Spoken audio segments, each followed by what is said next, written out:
Assalamualaikum warahmatullahi wabarakatuh. Alhamdulillah. Alhamdulillahilladzi hadana lihadza wa ma kunna linahtadiya laula an hadana Allah. Asyhadu an la ilaha illallah wahdahu la syarika lah wa asyhadu anna Muhammadan abduhu wa rasuluh. Allahumma salli wa sallim ala Muhammad wa ala alihi wa ashabihi wa ala kulli man sara ala nahji ila yaumiddin, amma ba'd. Allahumma ja'al jam'ana jam'an marhuma wa tafarruqana min ba'dihi tafarruqan ma'suma wa la taj'al minna wa la ma'ana syaqiyan wa la mahruman wa la matruda. Jamaah salat subuh sekalian yang dimuliakan Allah Subhanahu wa taala. Alhamdulillah, di kesempatan pagi hari ini Allah mudahkan kita melaksanakan sholat subuh. Lalu kita lanjutkan dengan thalabul ilmi, dengan majlis. Mudah-mudahan apa yang kita lakukan di kesempatan pagi hari ini Allah catat sebagai amal kebaikan kita semuanya.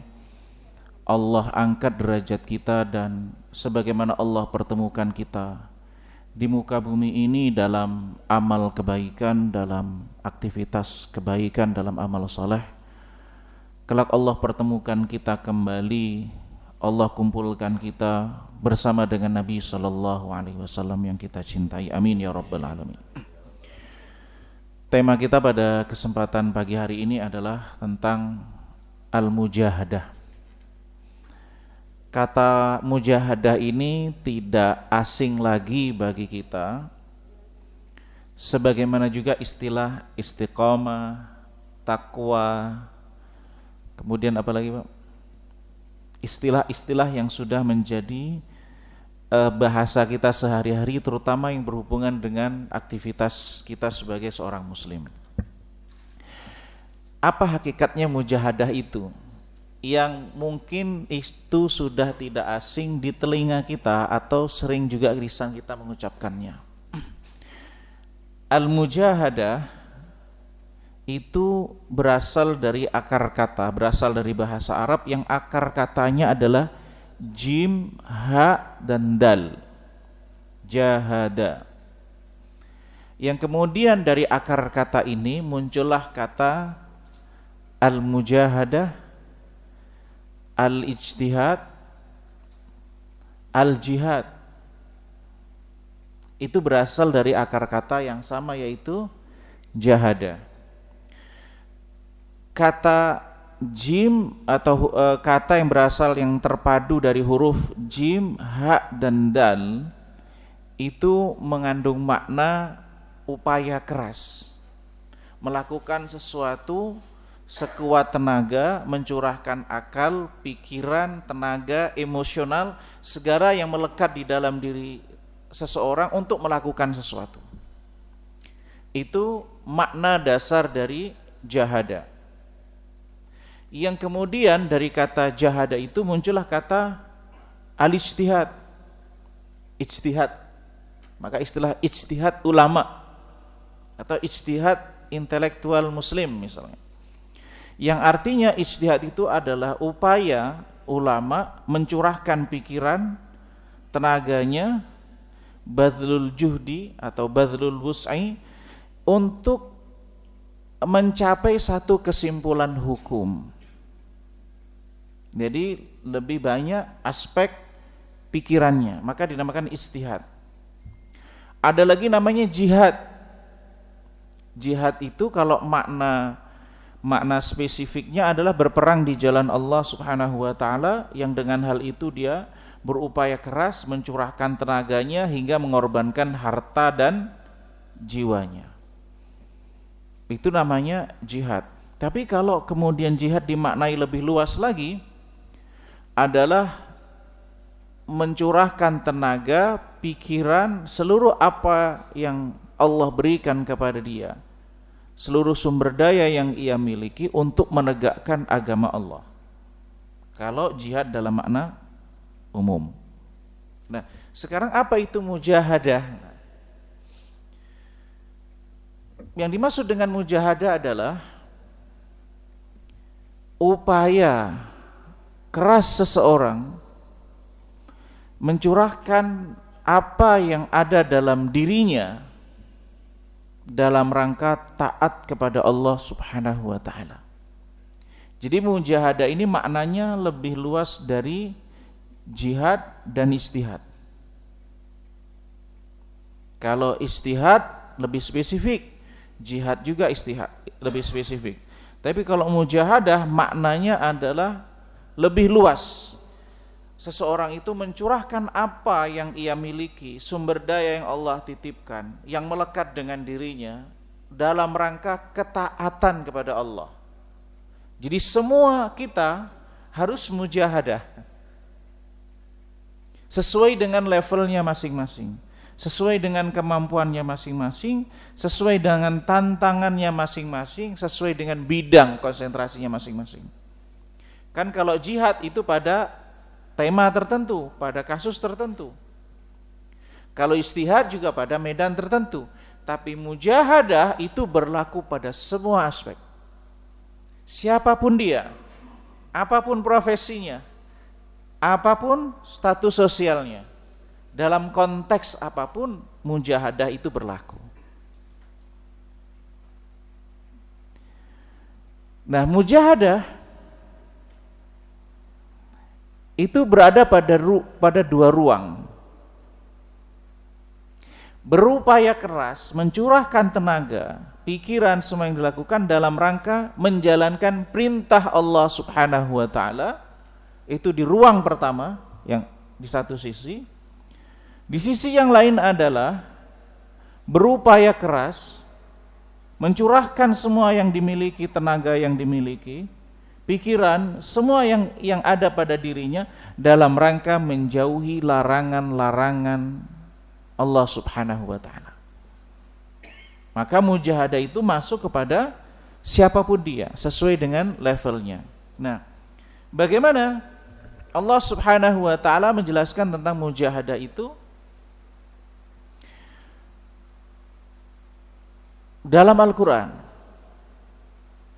Misalnya Allah Subhanahu wa taala menegaskan, "Wa man jahada fa innama yujahidu li nafsihi." Itu mujahadah. Wa innallaha laghaniyun 'anil 'alamin. Innallaha laghaniyun 'anil 'alamin.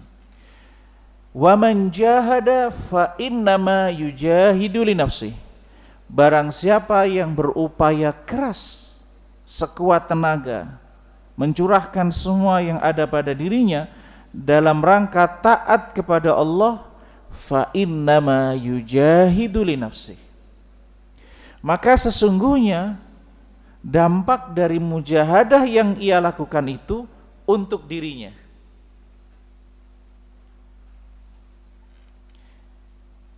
Kemudian di ayat ini Allah SWT menegaskan, innallaha laghaniyun 'anil 'alamin. Ini menarik, Pak. Bahwa Allah itu ghani. Ghani itu maknanya kaya secara bahasa umum. Tapi makna bahasa di sini adalah tidak butuh. 'Anil 'alamin, terhadap jagat raya ini. Artinya bahwa ketika orang bermujahadah, berupaya mencurahkan semua potensi yang ada di dalam dirinya untuk taat kepada Allah, Allah sebenarnya enggak butuh itu.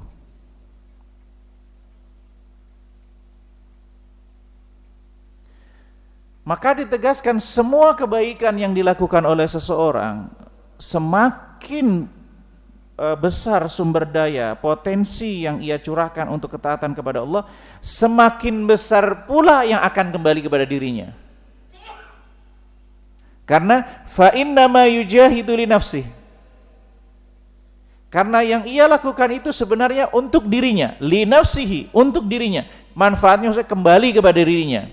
Dan Allah tegaskan, Allah enggak butuh terhadap apa yang ada di jagat raya ini. Kenapa?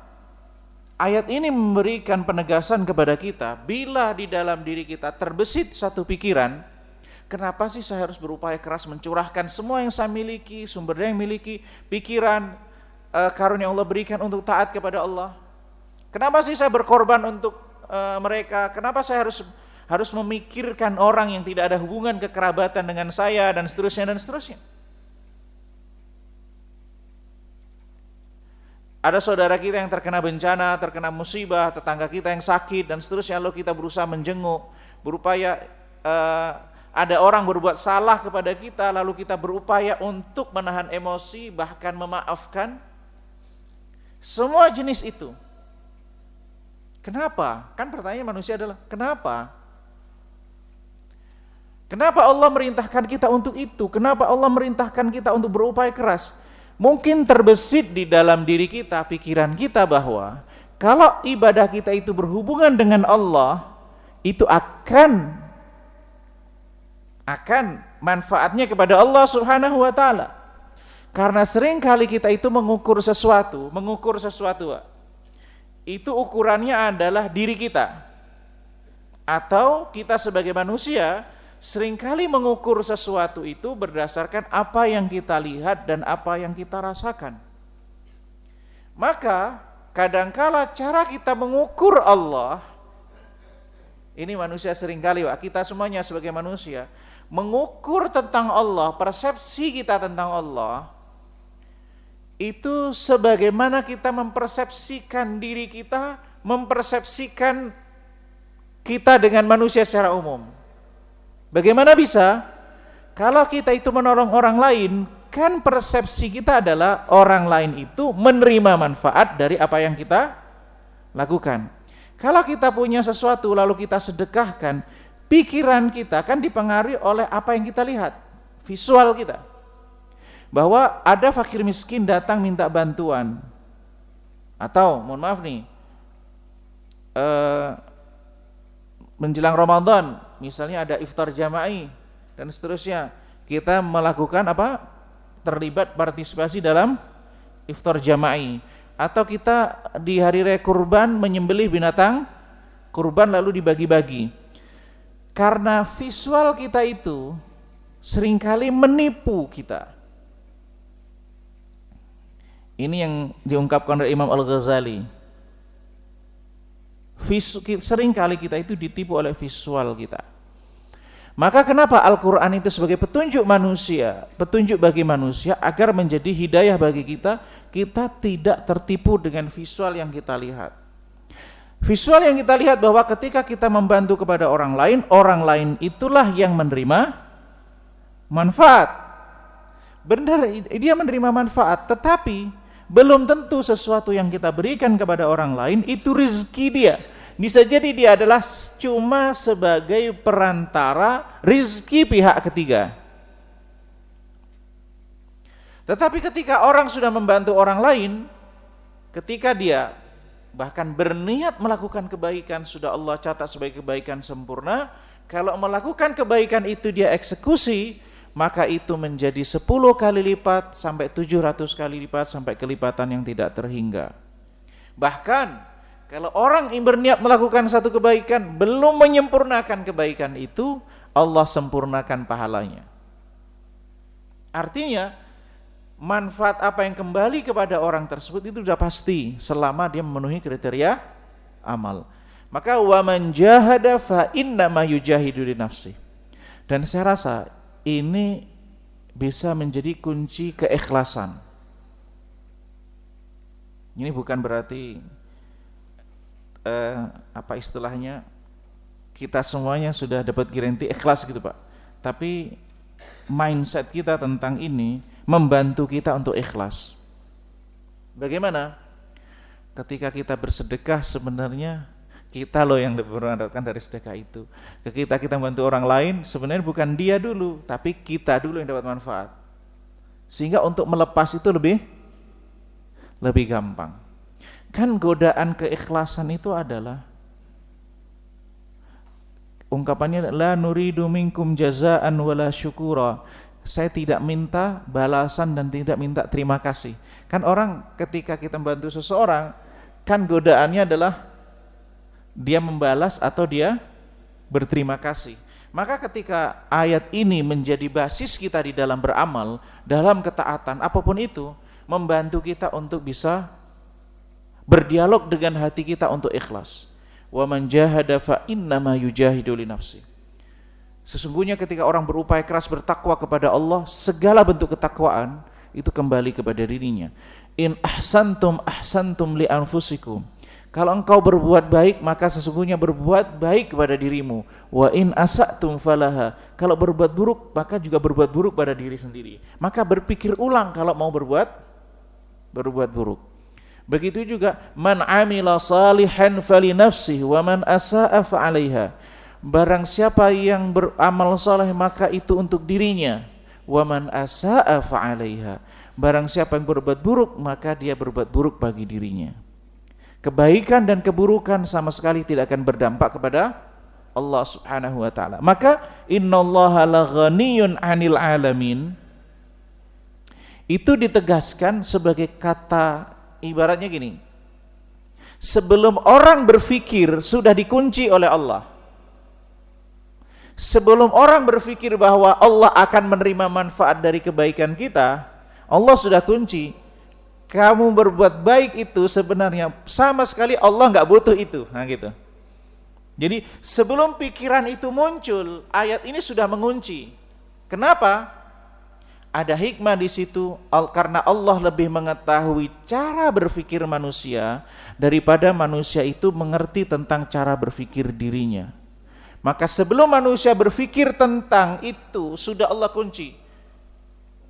Innallaha laghaniyun 'anil 'alamin. Allah enggak butuh terhadap apa yang ada di alam semesta ini.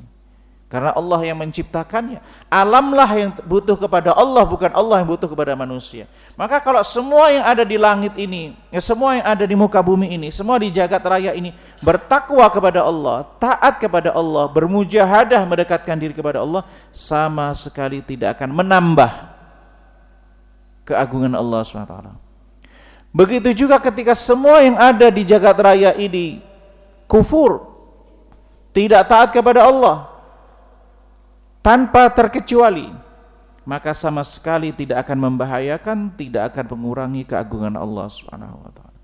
Makna ghaniyun 'anil 'alamin, bahwa Allah itu tidak butuh terhadap apa yang ada di alam semesta ini.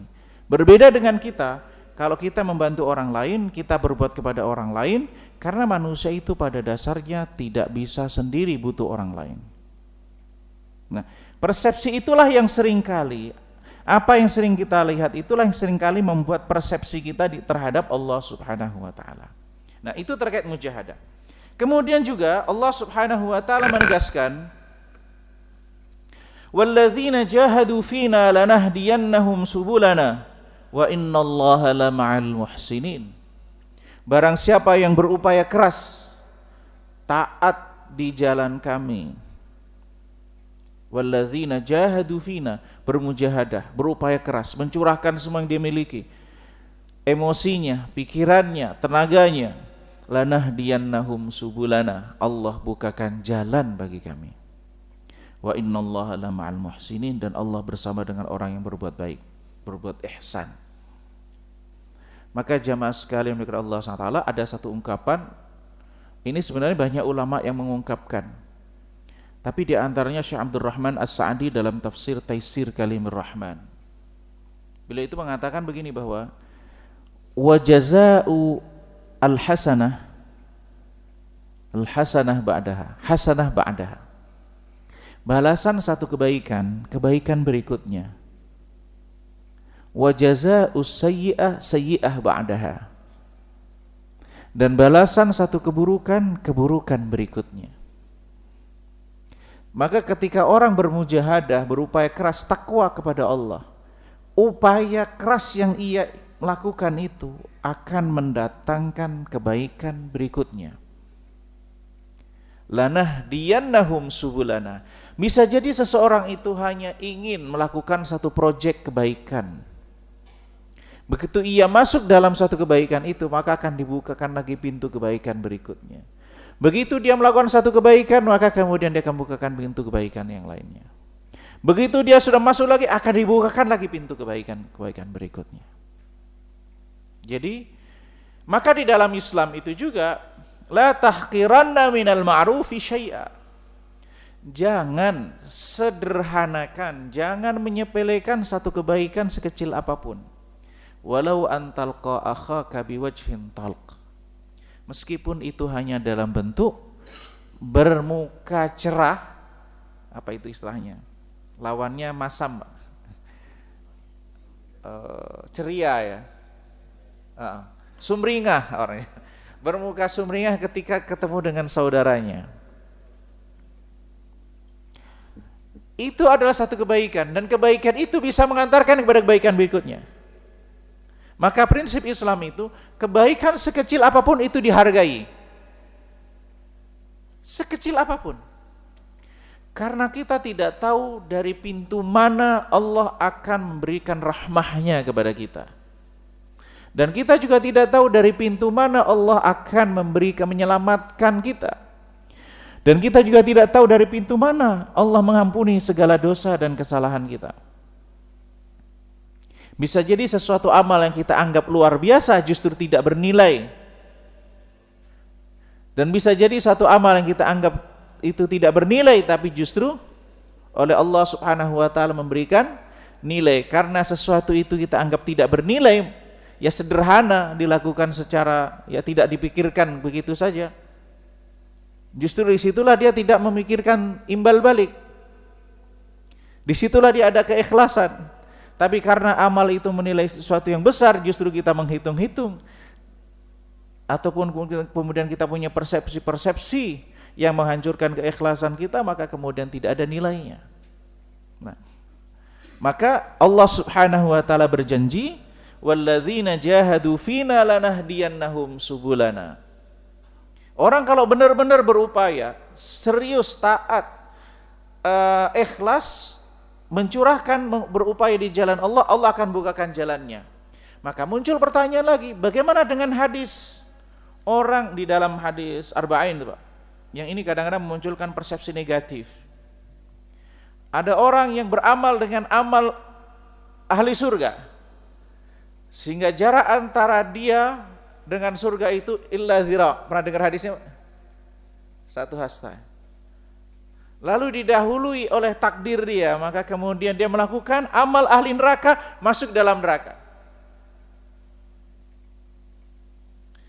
Dan ada orang yang melakukan amal ahli neraka, sehingga jarak antara dia dengan neraka itu tinggal satu hasta gitu kalau ada. Tapi dia kemudian melakukan amal ahli surga, masuk dalam surga. Apa hubungannya dengan janji Allah ini?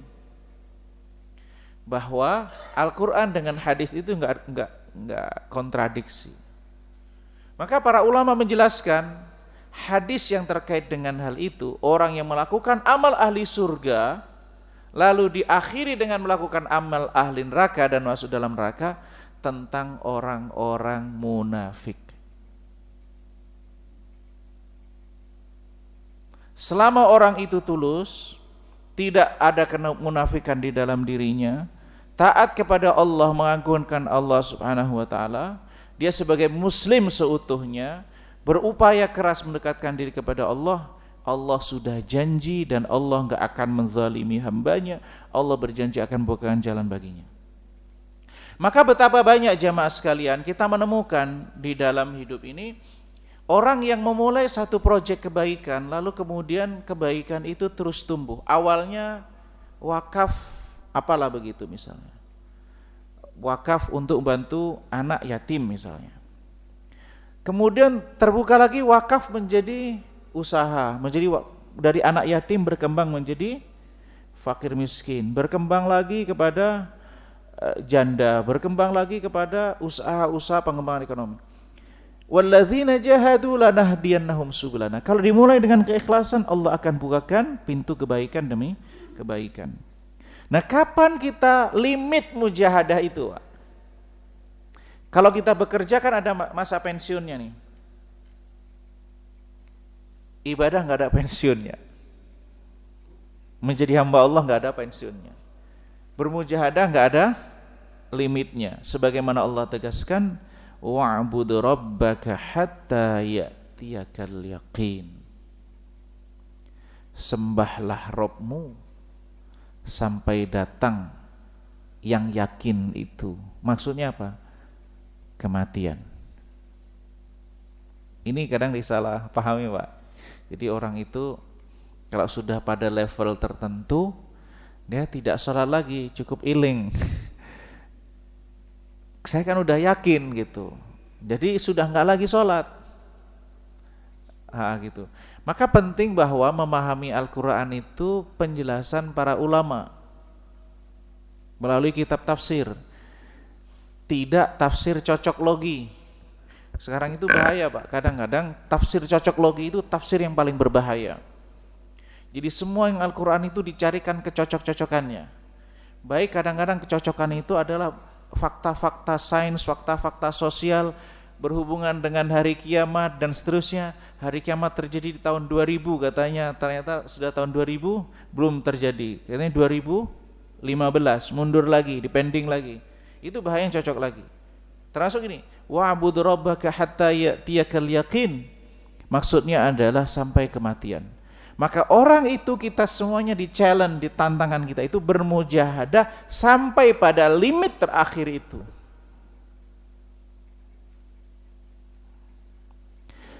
Apa yang kita butuhkan? Itulah kesabaran. Jadi sabar, kuncinya kesabaran itu di situ. Maka di antara orang ulama namanya Muhammad Qutb. Beliau itu nulis buku namanya At-Tarbiyah, Manhajut Tarbiyah Islamiyah, metodologi pendidikan Islam. Inti dari akhlak mulia itu adalah kesabaran. Akhlak mulia itu dalam Islam bukan hanya aspek sosial, Pak ya. Yang dimaksud akhlak itu ada akhlak kepada Allah dan akhlak kepada manusia. Inti akhlak mulia itu adalah kesabaran. Karena kesabaran itu yang melahirkan banyak akhlak-akhlak mulia. Misalnya, ketika orang dipancing emosinya, lalu dia menahan amarah, memaafkan, itu namanya al-hilmu. Al-hilmu, akhlak yang mulia itu, memaaf. Kalau ada orang berbuat mancing emosinya. Nah, al-hilmu itu lahir dari kesabaran. Jadi orang mampu mengendalikan amarah itu karena sabar. Syukur pun, syukur adil, misalnya adil. Ada hadis Nabi SAW, sab'atun yuzilluhumullah fi zillihi yawma la zilla illa zilluh. Ada 7 kelompok orang yang mendapatkan perlindungan Allah, di mana hari itu tidak ada perlindungan kecuali perlindungan Allah. Yang pertama disebutkan adalah imamun adil, pemimpin yang adil. Kemudian berikutnya syabun nasya'a fi ibadatillah, orang yang muda, usia produktif, tumbuh dalam ketaatan kepada Allah. Itu gejolaknya berbeda, Pak, dengan yang sudah lanjut usia. Mohon maaf. Berbeda, gejolaknya itu berbeda, tantangannya berbeda. Aspek tantangan mujahadahnya berbeda. Mujahadahnya yang muda itu melawan syahwat. Kalau yang muda gejolaknya. Kalau yang lanjut usia, mujahadahnya itu adalah bagaimana misalnya mau ke masjid dengan tenaga, keterbatasan tenaganya itu, ia berupaya untuk itu. Itu mujahadahnya yang sesuai dengan kelemahan seseorang, disitulah mujahadahnya. Orang kaya potensi sombong. Potensi, Pak. Mujahadahnya gimana? Tidak sombong. Nah, maka di antara orang yang tidak dilihat oleh Allah, itu adalah orang yang kebalikannya. Apa kasusnya? Di antaranya itu ada satu riwayat menyebutkan di antara hadis Nabi SAW adalah orang asy-syaikh az-zani yang tidak dilihat. Orang sudah lanjut usia berzina. Itu bukan tantangannya. Jadi kalau itu terjadi, itu berarti udah kebangetan, gitu kalau orang Jawa bilang. Ada lagi apa? Di antaranya adalah miskin sombong.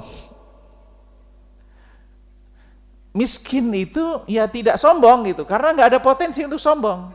Tapi kalau sudah nggak ada potensi, tapi dia melakukan hal itu kebangetan. Nah gitu, Pak. Jadi tantangan orang itu berbeda-beda, Pak. Setiap individu itu punya tantangan berbeda sesuai dengan ujiannya masing-masing. Maka kita nggak bisa memplot si fulan atau kita semuanya mujahadahnya harus begini. Enggak. Setiap individu akan bertanya kepada dirinya di mana titik mujahadahnya sesuai dengan tantangannya masing-masing. Dan itu hatta ya'tiyakal yakin. Nah, kemudian jamaah sekalian dengan Allah Subhanahu wa taala, sekecil apapun mujahadah yang dilakukan oleh seseorang itu akan dinilai sebagaimana Allah Subhanahu wa taala tegaskan, "Faman ya'mal mithqala dzarratin khairan yarah." Siapapun melakukan satu kebaikan sekecil apapun, maka ia akan melihat balasannya. Sebagaimana juga Allah tegaskan, "Wa ma tunfiqu li anfusikum min khair tajiduhu 'indallah." Apa yang engkau infakkan dari harta yang dimiliki, tajiduhu indallah, itu akan kalian temukan balasannya dari Allah Subhanahu wa taala. Wa ma tunfiqu min khair fa innallaha bihi alim.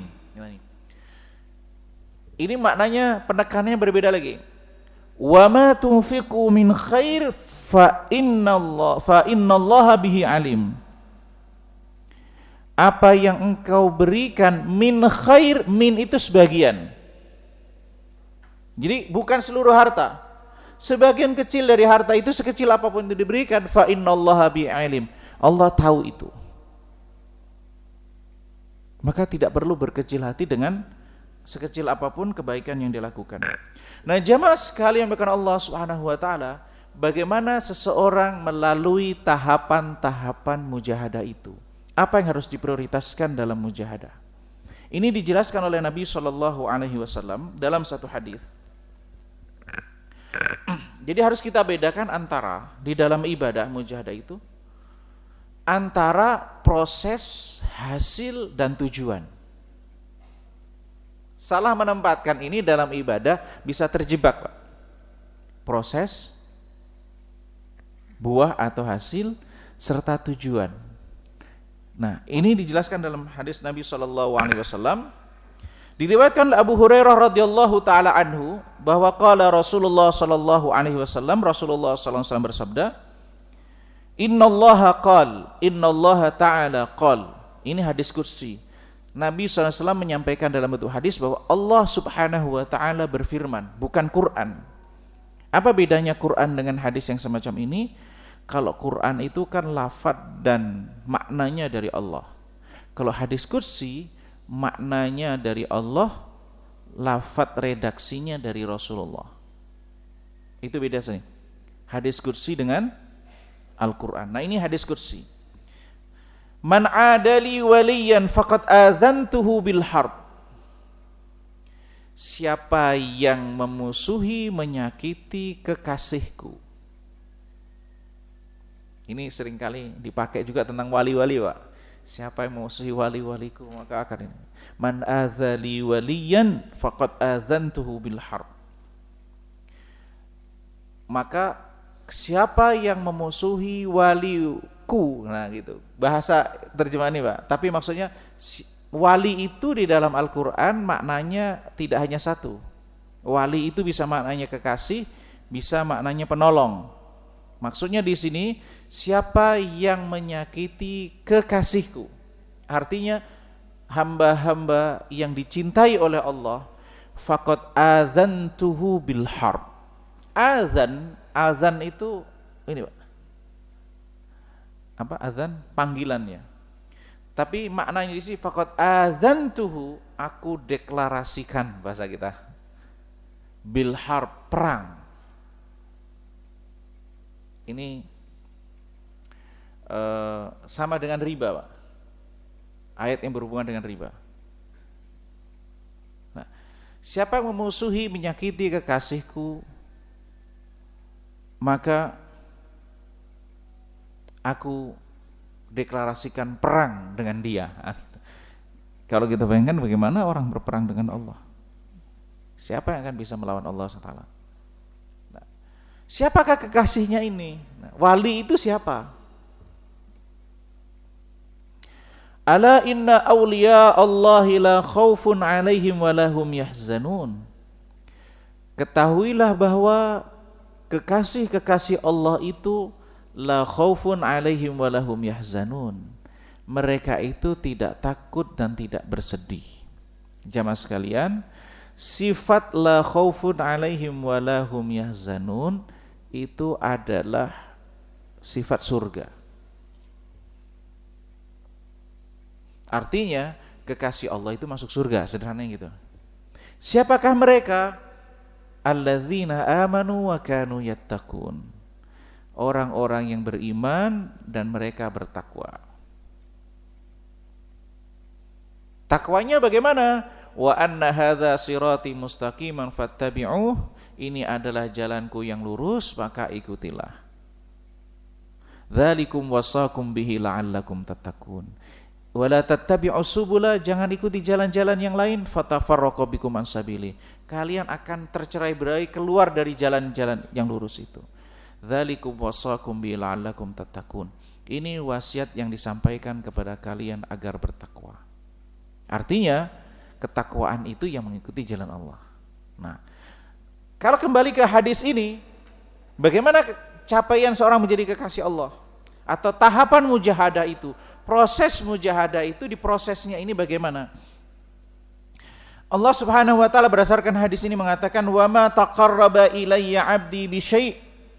Tidaklah seorang hambaku itu berupaya untuk mendekatkan diri kepadaku dengan suatu apapun, tidak ada yang paling dicintai oleh Allah mimma aftaradtu alaih, dari melakukan yang aku wajibkan kepadanya.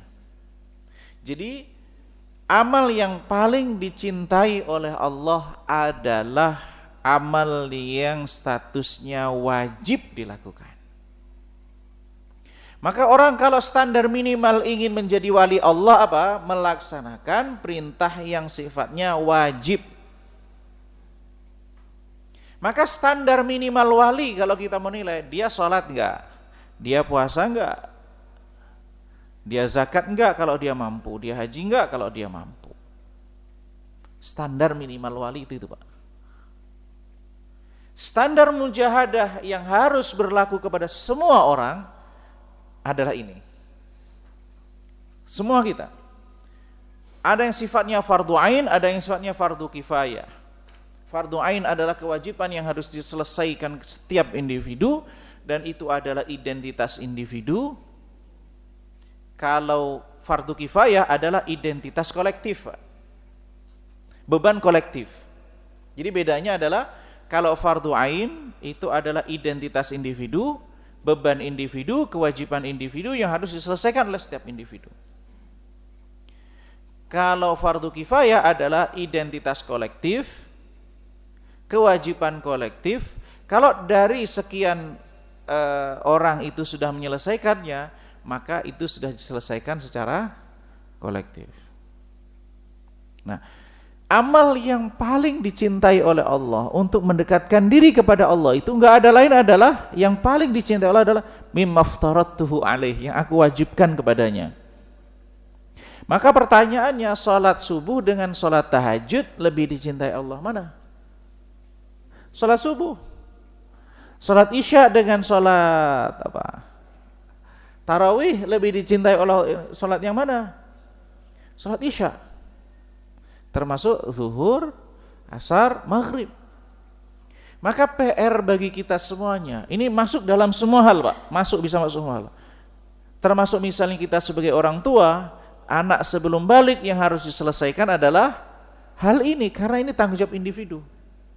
Maka PR kita kepada diri kita masing-masing adalah yang wajib-wajib ini, karena ini standar minimal. Standar mujahadah minimal adalah hal-hal yang wajib itu. Dan ini standar kewalian. Jadi kalau insya Allah yang hadir di sini adalah wali-wali Allah.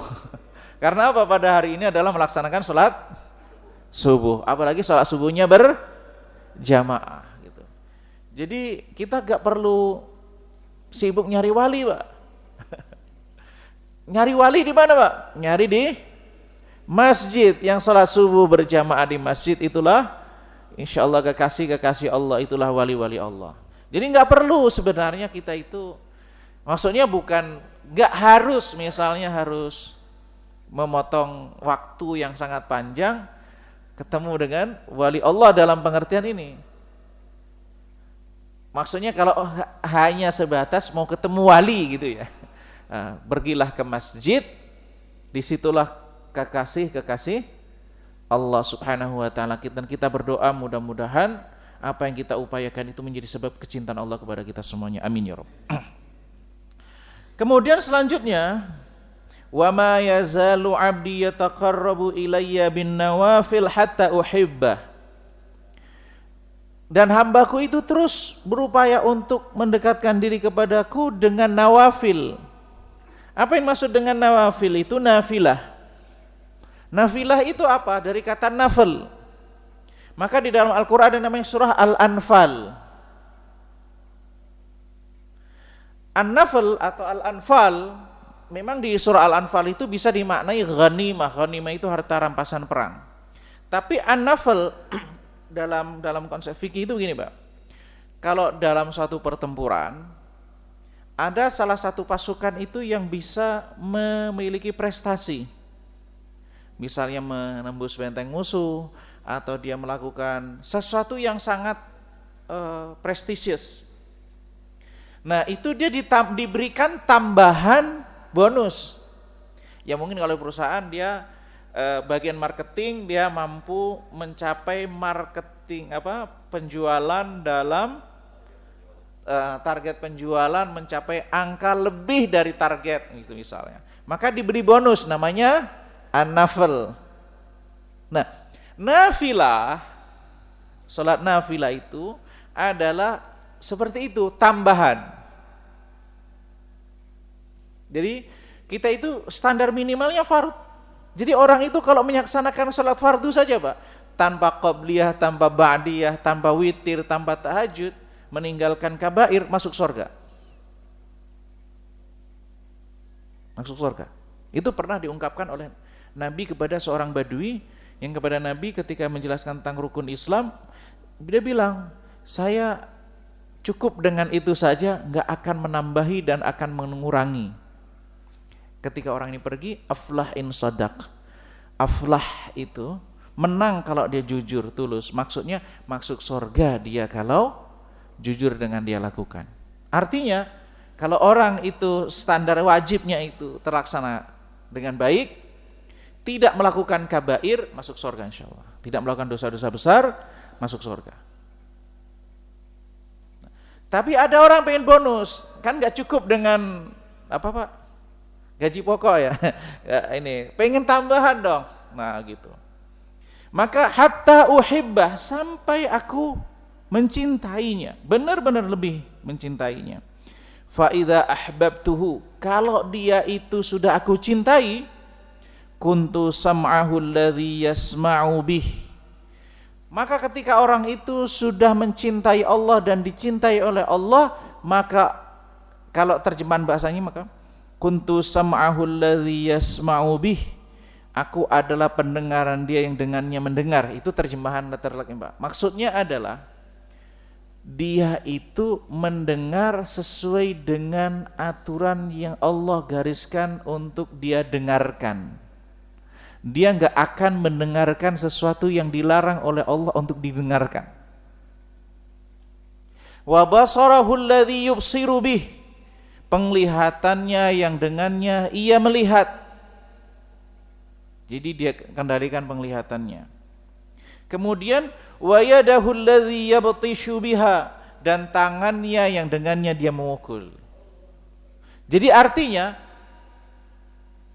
tangannya, matanya, telinganya, bahkan sampai warijlahu alladhi yamshi biha, kakinya yang dengannya ia berjalan, itu mengikuti apa yang Allah kehendaki, yang Allah inginkan.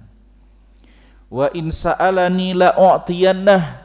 Nah, kalau itu semua sudah terjadi, kalau semuanya itu udah muncul tuh Pak, apa kata Allah? Wa in sa'alani, kalau dia minta, la u'tiyannah, pasti aku beri. Wala in ista'adzani, kalau dia minta tolong, perlindungan kepadaku, la u'idhannah, niscaya aku berikan dia perlindungan. Rawahu al-Bukhari, sampaikan Imam Bukhari. Maka mujahadah itu proses. Kalau proses ini dijalankan, seseorang itu bertahapan, dimulai prosesnya dari mana? Dari melaksanakan yang fardu. Prosesnya bagaimana lagi bro? Nafilah. Nah, nafilah itu akan menciptakan, mengkondisikan, Allah akan berikan dia kemudahan untuk lanahdiyannahum sulana tadi. Fisiknya, perilakunya akan terkendali. Kalau itu semuanya terjadi, apa yang dia minta Allah beri, perlindungan dia ini. Maka kalau di sini kita melihat wilayah kewalian itu adalah buah. Termasuk misalnya ketenangan, termasuknya doanya mustajab, termasuknya misalnya kalau dia ngomong kemudian itu terjadi, itu buah, itu bukan tujuan. Nah, seringkali setan itu bisa membalikkan seseorang dalam mujahadah itu menyelewengkan secara halus. Bagaimana cara dia menyelewengkan secara halus? Menjadikan buah sebagai tujuan. Tujuan ibadah itu apapun itu adalah Allah. Ibadah itu adalah ketundukan, mengesahkan Allah. Maka sholat kita, semua aktivitas kita itu niat utamanya adalah sebagai tujuannya adalah ketundukan kepada Allah. Apapun nanti hikmah yang muncul adalah ketaatan kepada Allah. Jadi penyewengannya bagaimana? Kadang kan orang amalkan ini kamu nanti jadi wali. Baca doa ini kamu nanti kalau melakukan begini akan begini. Jangan terjebak itu, Pak. Itu adalah proses, jalani prosesnya, mujahadahnya. Buah itu akan terjadi, dan apa yang terjadi pada satu orang bisa jadi berbeda dengan orang yang lain. Amalan yang sama yang dilakukan seseorang bisa jadi akan memberikan buah yang berbeda, hasil yang berbeda. Nah, kadangkala kita ini, karena kita ini mohon maaf, mungkin ya dugaan saya, karena kita itu kultur sejarah kita itu kan banyak cerita-cerita yang fiktif ya, cerita-cerita yang luar biasa kayak Sunan Kalijogo dia begini kesaktiannya, Sunan Ampel begini, ada yang sholatnya di Mekah. Sehingga cerita-cerita itu mempengaruhi cara kita beragama. Jadi kita itu beragama itu tergoda oleh profiling itu gitu. Jadi saya itu kalau ibadah saya sukses itu kalau saya sudah bisa seperti Sunan Kalijogo gitu misalnya.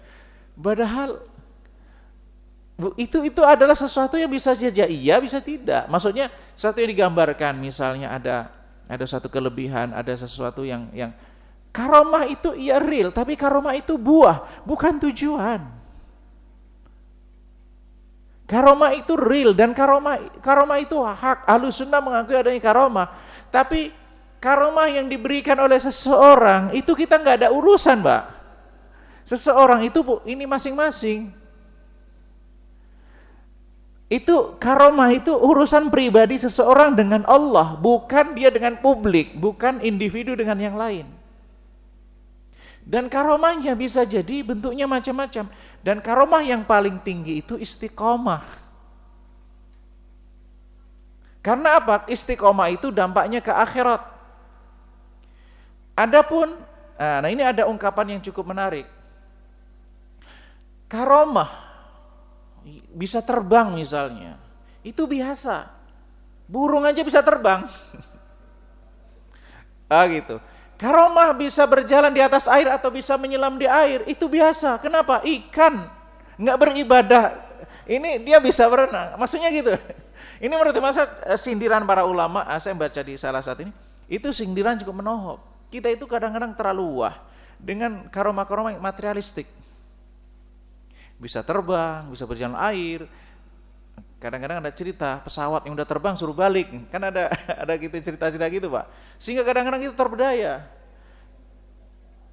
Itu kalau persoalan di air, ikan itu lebih kuat.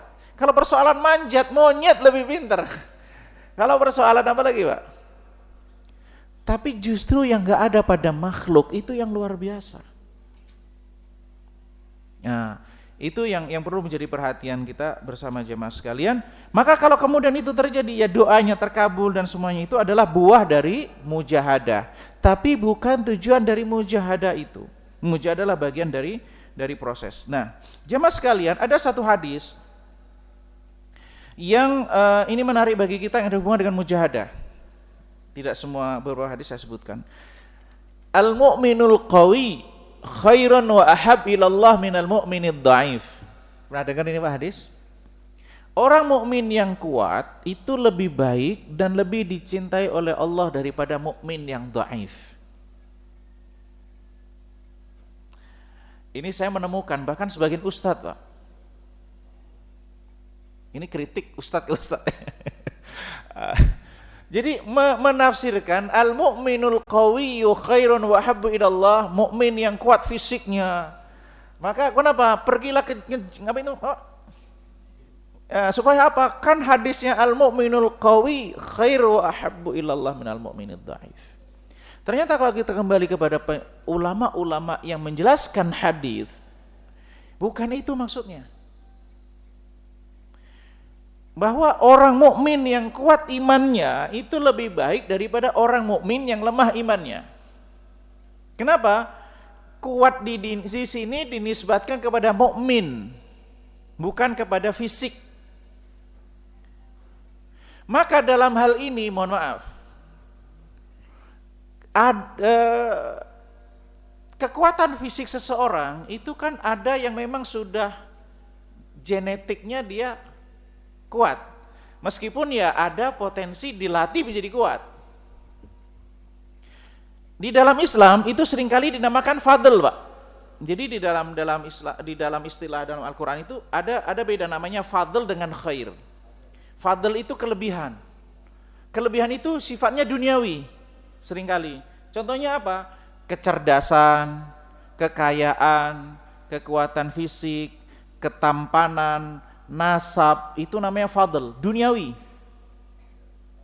Itu kelebihan. Islam memandang, apakah itu ada nilainya? Iya, ada nilainya. Orang kalau mau menikah, nggak boleh sembarang orang, gitu kan? Boleh memilih. Karena apa? Ada nilainya. Tetapi kalau khairiyah, bukan khairiyah nama orang.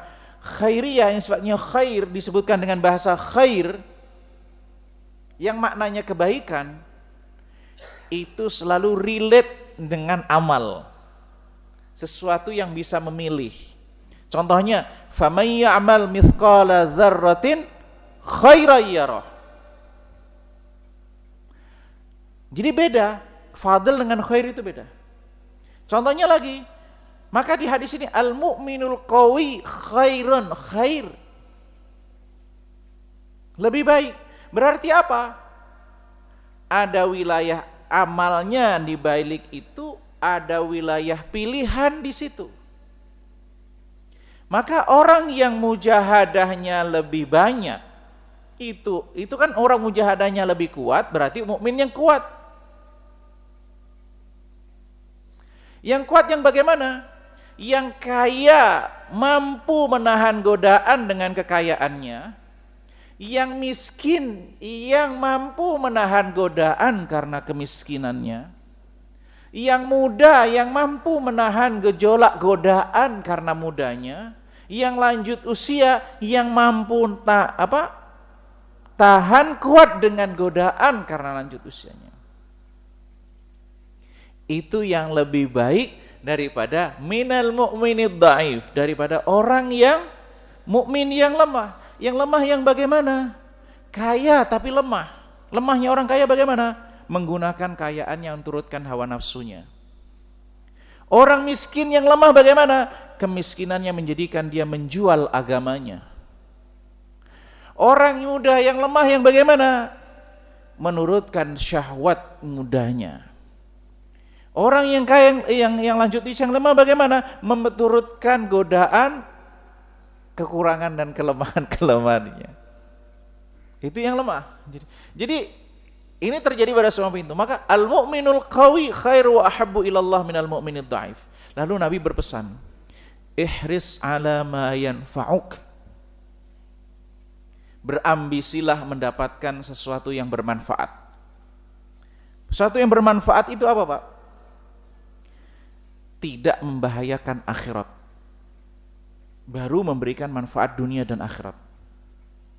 Jadi segala sesuatu yang kita nilai bermanfaat tapi membahayakan akhirat, hakikatnya bukan sesuatu yang bermanfaat. Maka ulama itu memberikan definisi manfaat itu adalah sesuatu itu dikatakan manfaat bila legal menurut syariah. Contohnya, air ini bermanfaat atau tidak bermanfaat? Bermanfaat. Bolehkah dikonsumsi dalam tinjauan syariat? Boleh. Sekarang bagaimana kalau ini khamr?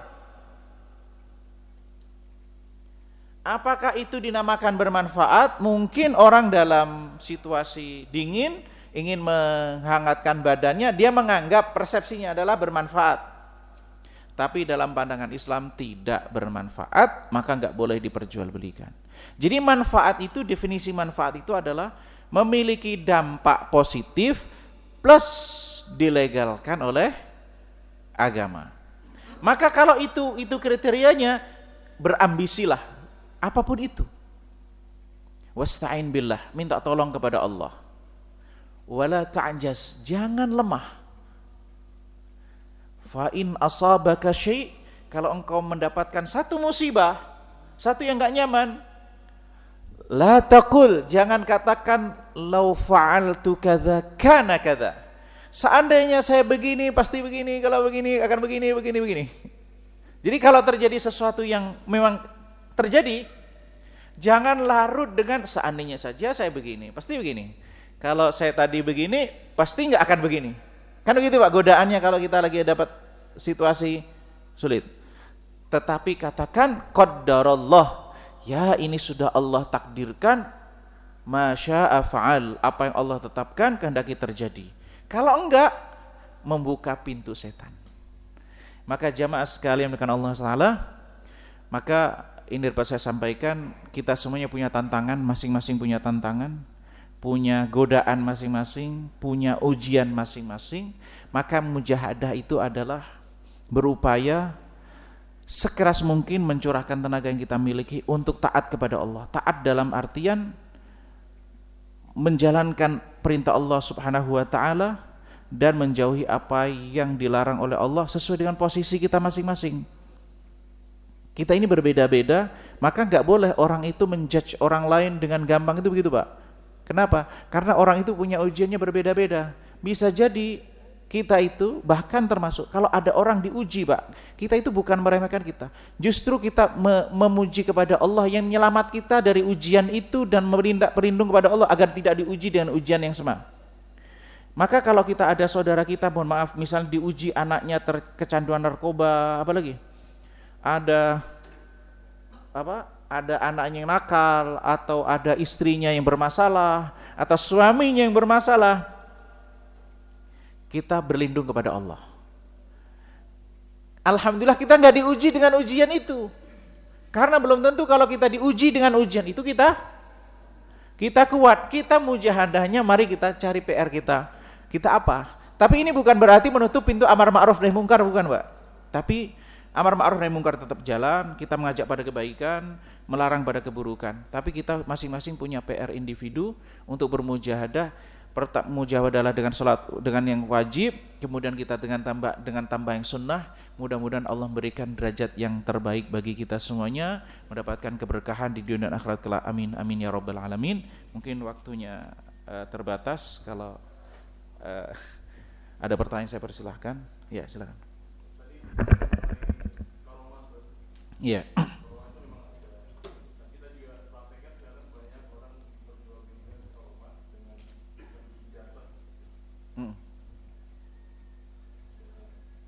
Pertanyaannya Ustaz, bagaimana membedakan karomah yang benar dengan karomah yang sebenarnya tablis iblis gitu, bagaimana Ustaz? Iya. Ini karomah dengan sihir itu bedanya di mana? Karena iblis itu kerjaannya menipu, Pak. Nabi Adam aja ditipu. Apalagi kita. Nabi Adam aja ditipu. Tipunya bagaimana? Itu pohon terlarang dibilangnya pohon keabadian. Bagaimana? Hal adulluka ala syajaratil khuldi. Mau enggak nih aku kasih tahu kamu Adam, pohon keabadian. Padahal pohon terlarang. Kita selama ini bahkan bertanya, nih coba Pak tanya-tanya ke ibu-ibu atau siapa begitu. Pohon buah apa yang dimakan Nabiul Adam? Rata-rata jawab buah khuldi. Padahal yang menamakan buah khuldi itu iblis. Khuldi itu dia kata kholada, artinya apa? Kekal. Kalau kamu makan buah dari pohon ini, kamu kekal di sini di surga. Maka kalau kamu mau kekal di sini, yaitu makan buah itu. Itu Nabi Adam aja ini. Bahkan juga bahasanya, manahakuma rabbukuma an hadhihi syajara illa an takuna malakaini aw takuna minal khalidin. Allah itu melarang kalian berdua mengkonsumsi buah ini supaya kamu enggak abadi di sini, gitu. Nah, apalagi kalau kita ini manusia biasa, mungkin ditipu, mungkin. Sepintar apapun kita. Nah, bagaimana cara membedakannya? Para ulama memberikan kaidah. Lihat amal dia. Apakah orang itu sholat melakukan yang wajib ataukah tidak? Melakukan yang sunnah ataukah tidak? Sesuai dengan apa yang dianjurkan oleh Rasulullah ataukah tidak? Kalau dia itu ternyata nggak pernah sholat, nggak pernah kelihatan, nggak pernah sholat sunnah, misalnya kan karena dia ini sehat nggak pernah sholat, bilangnya dia sholatnya selalu di Masjidil Haram misalnya begitu. Kalau sekarang udah ketahuan Pak, kalau zaman dulu dipercaya. Sekarang kan kita tahu jaraknya waktu sini dengan sana. Kalau maka itu bukan karomah. Apalagi dari orang-orang yang mohon maaf keterbatasan. Nah, ini pentingnya. Maka karomah itu adalah apa yang Allah SWT berikan kepada hambanya ketika dia bertakwa kepada Allah SWT. Kalau dia amalnya justru melilisih, kan ada orang berpakaian cuma pakai celana pendek berjalan di mana-mana karena dianggap wali, maka kemudian diminta segala macamnya. Mari, itulah yang kemudian memperburuk citra Islam. Itu yang pertama. Amalnya sesuai dengan amal Nabi SAW ataukah tidak? Yang kedua, jamaah sekalian, karomah itu urusan individu dengan Allah. Jadi karomah itu hal private individu dengan Allah, bukan urusan kita. Nih kalau ada orang dapat karomah ini, itu bukan urusan saya, terserah, itu urusan dia dengan Allah gitu loh. Maksudnya mari kita jadikan bahwa karomah itu urusan pribadi. Seringkali kan kita ini. Kemudian yang ketiga, kalau toh kemudian dia mengajarkan satu amalan yang itu dilakukan, belum tentu juga pada di kita muncul karomah itu. Seandainya gitu. Kemudian berikutnya karomah itu buah, bukan tujuan. Nah, seringkali ada orang, ini karena salah parameter jemaah sekalian. Gini, berita apa? Kan sering muncul karomahnya si fulan begini. Karena disebutkan dalam kitab begini. Seringkali itu masalah pembuktian. Berita itu bisa dipercaya, bisa tidak. Tapi pembuktian itu benar ada ataukah tidak. Itu penting. Maka banyak orang mengaku-ngaku, maka kita yang urusan yang ghaibiyat itu tidak perlu dijadikan parameter. Itu urusan antara individu dengan Allah Subhanahu wa taala. Itu sarana agar kita tidak tertipu oleh orang yang mengaku-ngaku sebagai wali, mengaku sebagai orang yang punya kelebihan, yang kemudian dia memanfaatkan itu untuk ya segala macam sifatnya materi duniawi. Mudah-mudahan dengan itu kita umat muslim diselamatkan oleh Allah SWT dari hal yang semacam ini. Mungkin cukup ya, kita tutup dengan kafarat majlis. Subhanakallah bihamdika asyhadu an la ilaha illa anta astaghfiruka wa atubu ilaik. Assalamualaikum warahmatullahi wabarakatuh.